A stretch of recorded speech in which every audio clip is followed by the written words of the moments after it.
আজকে রান্না করব পটল চিংড়ি। চলুন। দেখো আমাদের কাছে কত টমেটো হয়েছে, এখান থেকে তুলে আজকে রান্না করব। আজ ভর্তি টমেটো। সব সবজি কাটা হয়ে গেছে। এবার তোমাদের সঙ্গে একটু গল্প করি। আমাদের সকলের মনে কিছু ইচ্ছা থেকেই যায়। আমরা প্রত্যেকেই কিছু আশা নিয়ে বড় হই।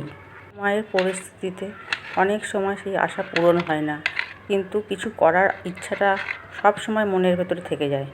আমি সংসার সামলাতে সামলাতে কিছুটা হলেও আমি আমার মনের আশা পূরণ করতে পেরেছি। তোমরাও চেষ্টা করে দেখো, তোমাদের মনেও যদি কোনো ইচ্ছা থাকে, আশা থাকে, একটু চেষ্টা করে দেখো, তোমাদেরও হবে। আমি আগের শর্ট ভিডিওতে দেখিয়েছি আমার যে ফাইলগুলো বিউটিশিয়ান কোর্সের। তোমরা দেখবে আমি তখন বাংলা জানতাম, হিন্দি জানতাম না, কিন্তু আমার ইচ্ছা ছিল, মনের আশা ছিল, সেই জন্য আমি হিন্দি শিখে এবার আমি সেই ফাইলগুলো পুরো করেছি। এবার কোর্সটা কমপ্লিট করেছি।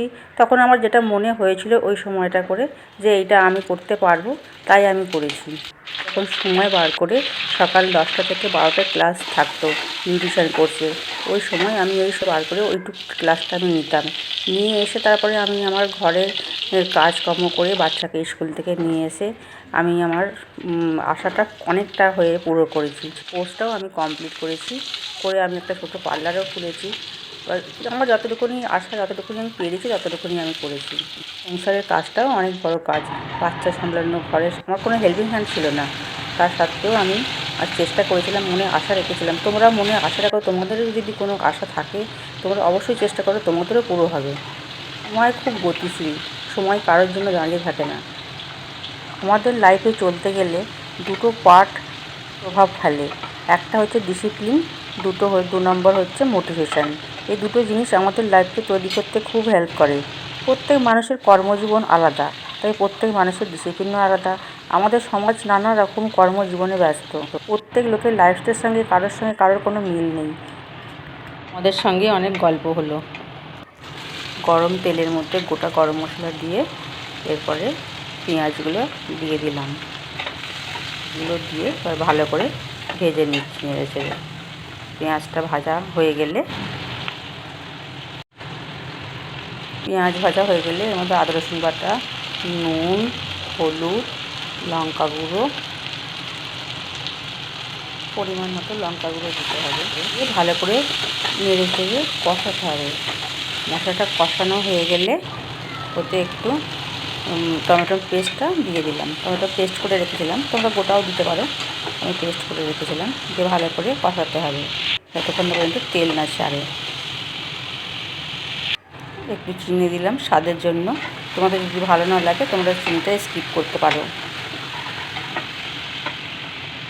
রসুনটা কষানো হয়ে গেলে এবার কাঁচা লঙ্কা আর পোস্ত বাটাটা এর মধ্যে দিয়ে দিলাম।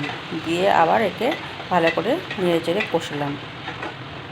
মানে এটা বেশি কষতে লাগবে না, একটুখানি নাড়াচাড়া করলে কষে হয়ে গেলে দেখো তেল ছাড়ছে।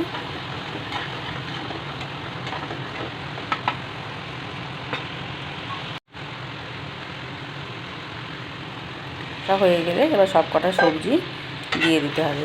দিয়ে এবার সবজিগুলোকে দিয়ে মশলাটাকে দিয়ে ভালো করে কষতে হবে। তো কষতে ঢাকনাটা দিয়ে একটু চাপা দিয়ে দিলাম। এরপরে ঢাকনাটা খুললাম, দেখো তেল ছেড়ে গেছে। এবার এর মধ্যে ভাজা চিংড়ি মাছগুলো সব দিয়ে দিলাম। দিয়ে ভালো করে নেড়ে চেড়ে নিলাম।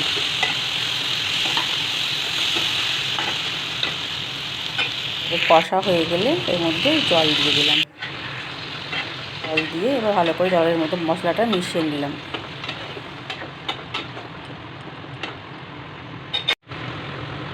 ঢাকা দিয়ে দিলাম।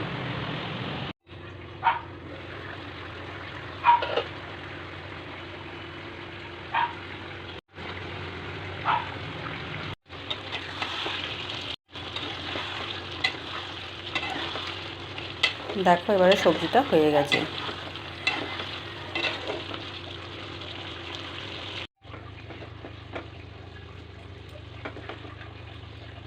সবজিটা একটা পাত্রের মধ্যে তুলে রাখছি।